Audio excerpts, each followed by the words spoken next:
Hey everybody, Chad with NatureBox Pet Emporium in Aurora, Colorado. We're back for part 2 of the custom Pygmy Terrarium. Last time at the end of the video we had a little bit of a technical malfunction, so we got kind of cut off there. So you could come in and see what the finished product is like. What we were working on yesterday, you can see the bark has been firmly put into place. I can move the whole tank around, it's not going anywhere. I added a few pieces in there just to give it a little more texture, a little more depth, something coming out. But yeah, now we're ready for the next part. You can see this up here. This will all be covered up. It's not going to look peculiar like that. We'll cover it all up. Okay, so the next step is to cover up the great foam, the great stuff foam. What we are going to do rather, is take a mixture of soil that I made. It's a little bit of everything. There's some moss, there's some cocoa, there's some soil, sphagnum moss, terrarium moss, just a conglomeration of things in this mixture that we're going to put on the background. To get that to stay on the background, we're going to use 100% brown silicone. A lot of people use black or white.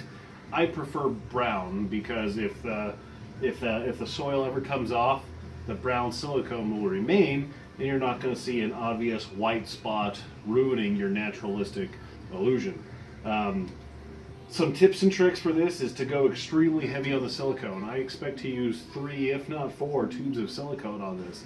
By doing your silicone very thick, you will allow that soil to get patted deeply into it, and it'll get a firm grip. If you go too thin on your silicone layer, it's not going to get a good grip on that soil, and it'll eventually fall off and it'll look terrible.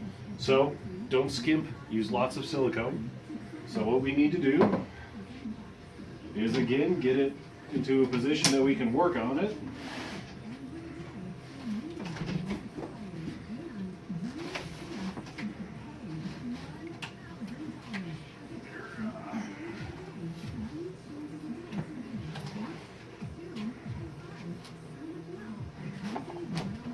Like so.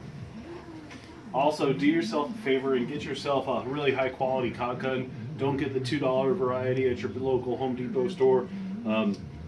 Go to a specialty store, get a good caulk gun. It's worth it, trust me. So all you do, this is already, you cut the tip off, you poke a hole in the bottle. All you're going to do is you will also need paper towels and a trash can, because it's going to get a little bit messy. So do it in sections. So we will, in this video, we're going to do this half, and we're going to kind of do this half over here. Then we'll apply the soil and let it dry. After that, we'll let it dry 24 hours, come back the next day and do the middle. You can't do the whole thing at once because the silicone will start to dry, and then you will, again, end up with poor soil adhesion to the silicone. So there's no right or wrong way to do this. All you do is start applying the silicone.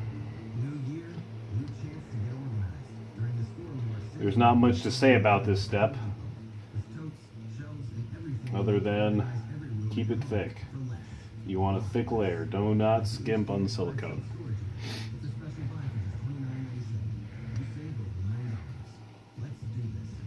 So we don't need to do all the way inside in this cave right here, because that's going to be filled with soil, and we're going to use that as a planter for a plant. So you're just going to do it in sections. Kind of whatever is clever, but building a terrarium like this involves lots of patience. Don't rush any one step, otherwise the long-term goal will end up not being what you hope it to be.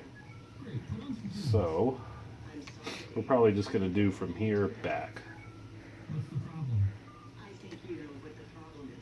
And then that will be enough for you who are watching this video to get the general idea of what you need to do for your whole tank. Make sure you get right along the pieces of cork, because you want it to look, you don't want any white to show through.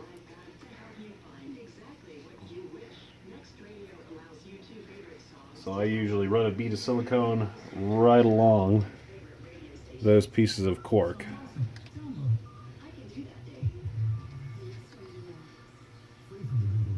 Alrighty. So I think that's, we'll do right here too.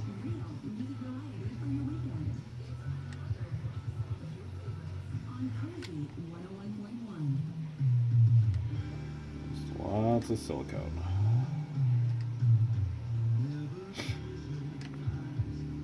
And this should be about, this will finish off one tube.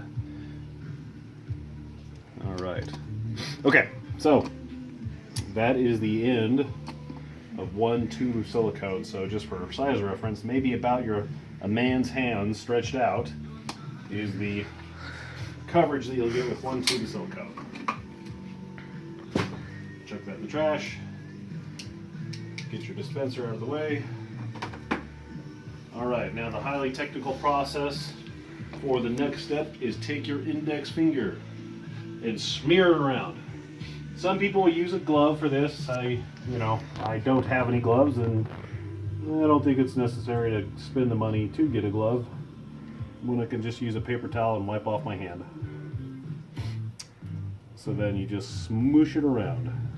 Some people will like to carve the foam in between these steps and get the shapes that they like. However, like we talked about in the first video, kind of having a chaotic, not symmetrical pattern to your foaming will result in a very natural look once you cover it up with this silicone. So you can see that those lumps are all going away and it just kind of looks like mounded up soil or the just a snapshot of the jungle, really.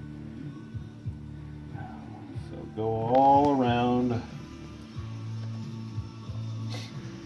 And you use your finger to feel, judge the depth.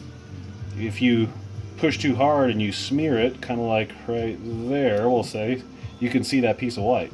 Make sure you don't do that. Judge the thickness wherever you're smearing the silicone, so you don't end up with those white spots. When it comes to the corner, definitely push more silicone down into the corner. So again, you don't see those white spots. I probably could have added a little more silicone over here for that matter, so I'm going right where there's a lot of silicone over there and kind of smooshing it over to the corner where I need some more.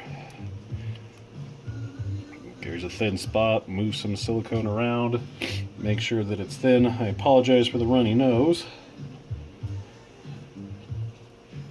Alright. There we go, kind of texture at the very top so that this crazy zigzaggy pattern that I have right there, now it's gone. Crazy zigzag pattern is no more. And you're left with just brown silicone ready to take the soil.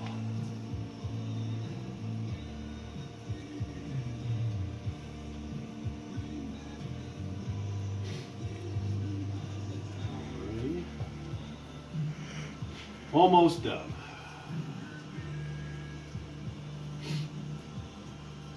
It's always important to make sure you're looking at it from different angles. Make sure that you don't miss a spot, because it's near impossible to go back and add more silicone and add more foam once you do this. I mean, it is possible, but it's difficult, and you're much better off doing it right the first time.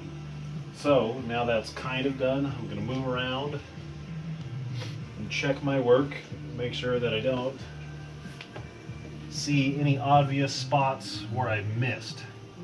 Like right here is not an obvious spot, but I want to cover that up. See another spot. Cool. So I'm pretty happy with that. Next step, clean your finger off. It's a multi-paper towel step process.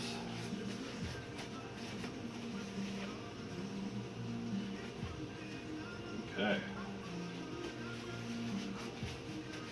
Good enough. Now you take your soil, your background mixture, and all you're going to do is put it on there and pat it down lightly. So be generous, because you're going to remove the excess later. And when I say excess, I really mean excess. So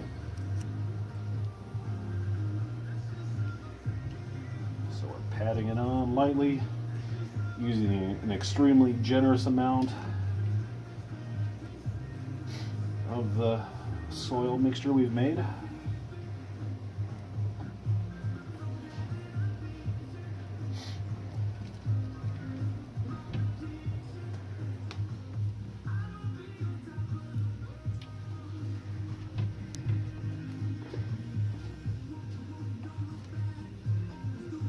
You most certainly will make a little bit of a mess while you do this, but hey, that's okay.